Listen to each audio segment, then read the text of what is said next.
А сейчас позвольте вернуться к теме заседания Президиума Госсовета по развитию Арктики, которая прошла в Москве. На прямой связи со студией наш специальный корреспондент в столице страны Максим Кардоза. Максим, пожалуйста.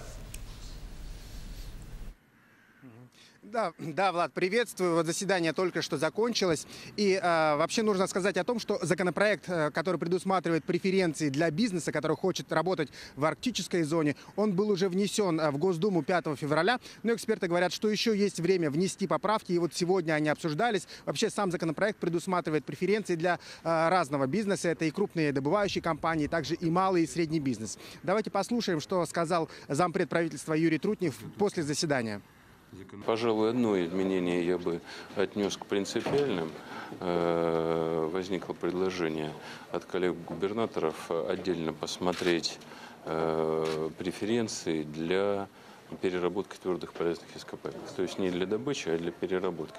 Мне это предложение кажется правильным, потому что мы более заинтересованы в следующем переделе, в переработке, поэтому надо действительно такую систему посмотреть. Вот на это,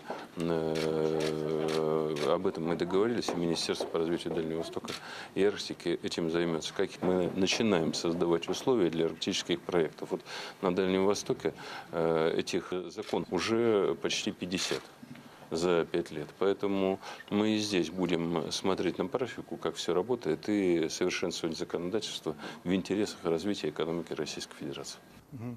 Сегодня на заседании присутствовали все представители арктических регионов России. Якутию представил председатель правительства Владимир Солодов. И давайте узнаем, какие же инициативы внесла в этот законопроект наша республика. Отмечу главное. Первое – это обязательное участие органов государственной власти республики в принятии решений о распространении льгот, в рассмотрении проектов, в инициировании проектов, связанных с изъятием земли, и в целом активное участие в управлении арктической зоной и преференциями. Сразу хочу отметить, что сам термин управления он может быть не совсем точный, потому что речь идет о дополнительных сервисах, которые оказываются инвесторам. Сами сервисы будут предоставляться через управляющую компанию, которая сейчас занимается управлением ТОРом Якутии, но при внесении поправок ко второму чтению в обязательном порядке прямо в законе будет отмечено, что все регионы арктической зоны участвуют в государственной комиссии, в комиссии по отбору и также в обязательном порядке согласуют проекты по изъятию земель или по созданию таких небольших мини-торов, назовем их так, на территории арктической зоны.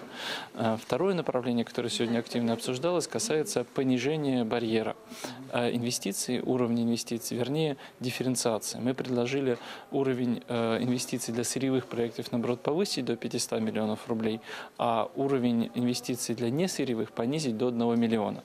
Принципиально это предложение было одобрено, и в дальнейшем будем его дорабатывать для внесения. А главное здесь, чтобы проект работал не только на крупных инвесторов, которые приходят извне, но и на те важные социально значимые предпринимательские инициативы, просто небольшие проекты малого и среднего бизнеса, которые могут в арктической зоне быть реализованы. Первое заседание по этому законопроекту в Госдуме намечено на 12 марта. Эксперты говорят, что есть еще время для того, чтобы доработать и обсудить все вот сегодняшние предложения, также предложения, которые были внесены и нашей республикой, и внести их в этот проект. Влад? Благодарю тебя, Максим. Спасибо за информацию. Это был наш корреспондент в Москве Максим Кардоза на прямой связи со студией.